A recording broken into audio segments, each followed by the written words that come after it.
class and Music All Around Us, and I'm joining up with a planner tag today to show you a little bit more in depth my planner that I use for myself and answer some questions. Please make sure that you go to caldwellorganizedchaos.blogspot.com and look for the planner tag link up so that you can see all the videos and blog posts that people have linked up with the planner tag, and you'll be able to see some really awesome planners and hear about them from the people that are using them and get tons of great tips. I've been learning a lot already. So I'm going to get started first with the questions from the planner tag.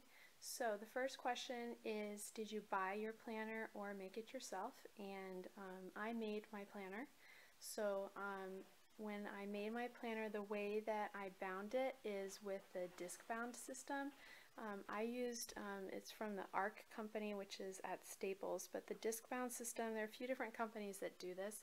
Basically, they're just these little discs, and you can add and remove pages just like you would in a binder, but it also lays flat and looks a little bit nicer, I think, like a spiral bound notebook. So I really love that.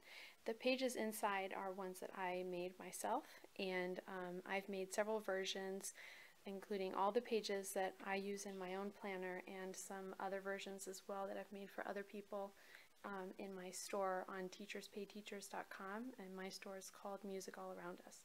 So that's my planner. The next question is, what is your favorite planner accessory? And my favorite accessory, it's hard for me to pick. I'll show you some other ones when I'm going through the planner, but I think my favorite one has got to be my tabs. So you can kind of see the tabs over here on the side. They're really colorful. I got these from Amazon. They come like this, which is really nice, easy to carry around and stuff. And they come in tons of bright colors. They're basically just little post-it notes. They're a little bit thicker than regular paper, but I figured out a way, and you can find this tutorial on my blog, to laminate them so that they're durable, just like any tab that you would find on a purchase planner. But you can write on them and move them around and change them however, so that's been really awesome. I love that. And then the last question is a tip that I have for planning and organizing, and I think my number one tip is just to find a way to organize everything in one place. I made my planner pages originally when I first went back to work. I'm a single mom, and I went back to work a couple years ago as a full-time elementary music teacher, and I just needed a way to keep everything organized. There was just too much for me to keep on my cell phone or in my head for sure. So I made these pages to organize all the different aspects of my life in one place, and I just really have found it to be so helpful for keeping everything organized and staying on top of things. So that's my tip. Alright, so let's go through this planner, and I'll show you all the pages and how I use them. So this is my cover that I printed. I put this inside an 8.5 by 11 poly notebook, I think is what it's called, which comes with this plastic cover on the front and then the rings to put it in. And it came with some cardstock covers, but I love this one that I made with the flowers and stuff. And I have a bunch of different covers that are in my store. This is the one I'm using for now, but I might change it. We'll see. Right inside I have the year at a glance calendars, which is always handy to have when I'm planning ahead. And then I have 2 pages that I print blank for the district calendar, and then my own class schedule.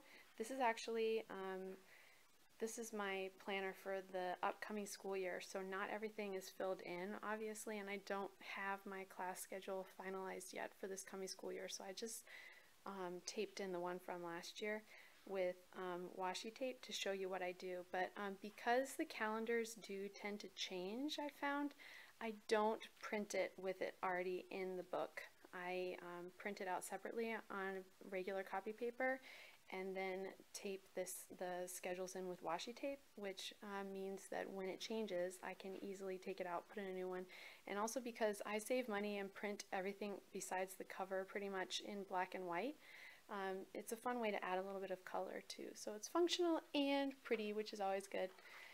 Right behind that is my long-range planning. I have one for each grade level, and then I also teach choir, so I have a page for that. But this is really just the bare bones concepts that I want to teach, and if there's a really important song that I want to make sure I teach at that time, or concerts or events or things that are going to affect what I'm doing in class, I write those in for each grade level. Normally I would actually have this filled in by now, but I'm going to be writing curriculum for the department, the district, next week. So until we get that finalized, I'm not going to fill anything in. But those are the long-range planning sheets. And then right behind that is my dashboard, which is marking the current month. So I have a tutorial for how I made this on my blog as well, but it's basically laminated scrapbook paper with a bunch of post-it notes on there, and I made these little post-it flags by myself using some scrapbook paper, like you can see, that was just left over for some other projects, and this awesome glue that I found, which is repositionable glue. So basically you can make any post-it note with this, so that's really awesome, and I'm kind of just getting into that a little bit. But I'm using for this month, and then in the back I have notebook paper that I made into stickies for grocery lists and stuff. I'm using the kind of summer version that I have for the month calendars right now. Normally they look like that, but I thought it would be kind of fun to do something for the summertime. So because I printed it on regular copy paper, because this is like a seasonal thing, I put a little washi tape here.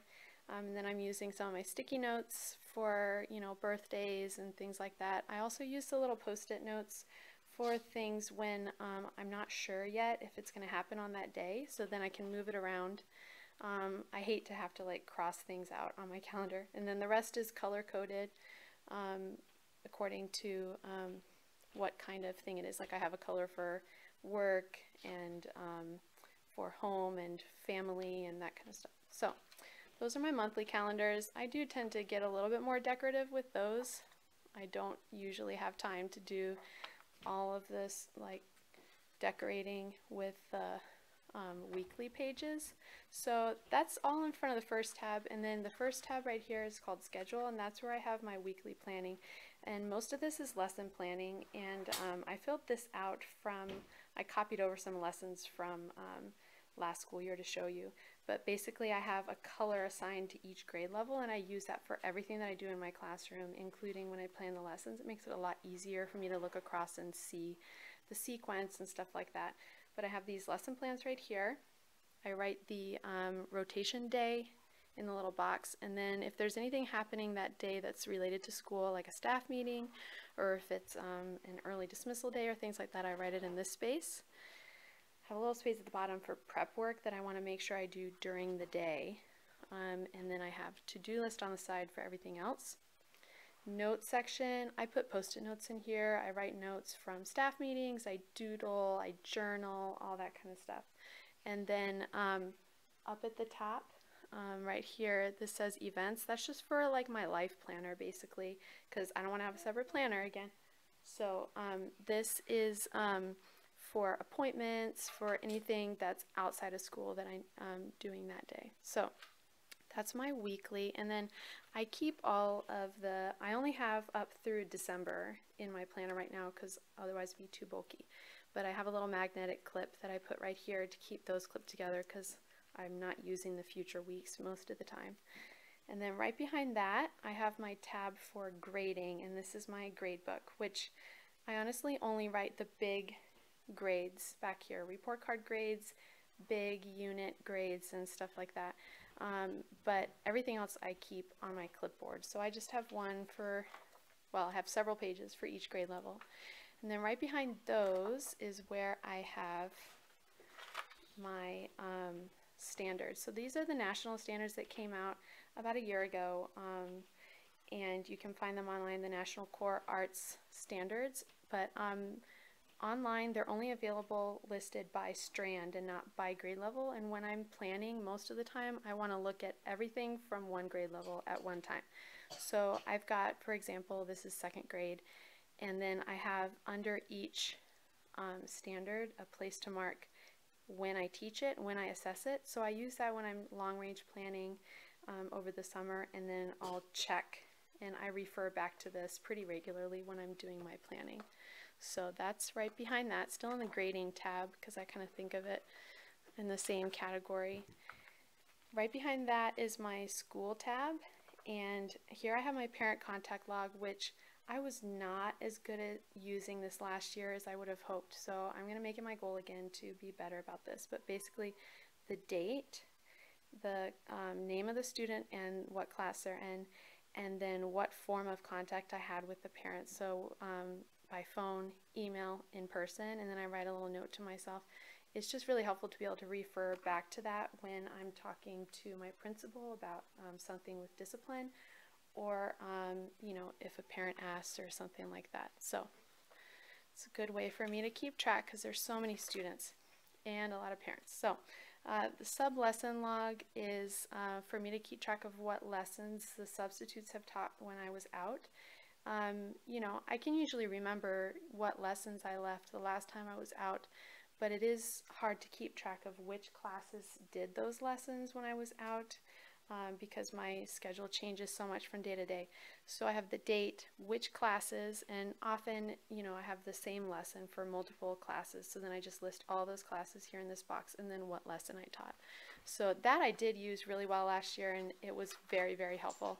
This is the wish list, which is great when it comes time for a budget. So anytime I think of something that I want to get, I write down the name of the item, where I found it available, and the price.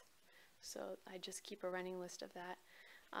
IEPs, this has also been really, really helpful for me. I write down the name of the student, what class they're in, accommodations that apply to me, any additional notes of things I've tried or people I've talked to or things like that, and then the staff contact. So I write down the name of one person who I know works closely with that student and is familiar with their IEP, so that I can go to them first if I have a question, and then they'll usually, that's an easy way for me to know where to go when I need to talk to somebody.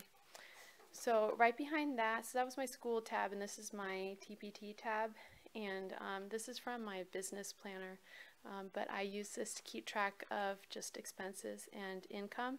I total up all the expenses and all the income at the bottom, and then the total for the month is either, you know, negative or positive, hopefully positive, but you never know. So I do that for each month, and that was really helpful when I was filing taxes this year, so I'm going to keep doing that.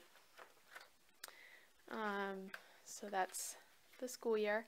I actually use these primarily on my computer because I can type a sample of the font directly into the form and save it on my computer, but I do keep a list of some of my favorite fonts to use just to have that reference there, especially so that I know what the terms of use are and things like that. And the same thing with the clip art. And then product ideas, things that I'm hoping to make, because, you know, have ideas, but then you get so busy it's easy to forget. So I write those down and then I just check it off when it's done. I made this new in the middle of the year last year, and this has been really helpful because there are so many things that go into the process of actually uploading a product to a website. So all the different steps, I just check it off. I do this for, you know, the really big things that I'm doing. I don't necessarily do it for every product. And this is another thing that I don't do for everything, but just for things that I really want to keep track of. I write the name of the product, how much it is, when I added it to the website, and then I check off, I actually just circle the social media icons when I've shared it so that I can keep track of where I'm sharing it, you know, because I don't want to come across as like spamming everything, but I do want to make sure that people are finding out about my work. So that's how I keep track of that. Then I have a separate section for Pinterest because I'm in a lot of collaborative boards, which are really awesome, but oftentimes they want to make sure that you're not just spamming with a bunch of products, which is you know, a good way to make sure that you're sharing meaningful ideas that people can use, but it can be hard to keep track when you're in a lot of different boards. So I write down, for again, just like really important things that I want to pin, the name of the pin, and then I write down the date. So I have my list of collaborative boards filled out over here with the rules for each one, and they're numbered 1 through 12. So when I pin to that board, I write it down, so that way I'm not like posting everywhere all at once and driving people crazy. This is my blog tab. So I have just regular posts that I'm doing and how often that happens, so whether it's monthly or weekly or whatever, so I can stay on top of that. Linky parties that I join or that I host, when they happen, or you know, if it's just a one-time thing, I'll just check it, but it's good to keep track of what I've done. And then promotions that I do and when those happened. And then these are post ideas, so ideas that I have for future posts, and then I just, if there's like a whole series, I just list it in one box. That's why I made the boxes a little bit bigger, and then I'll check it off when I'm done. And if it's more than one thing in one box, I just keep a tally.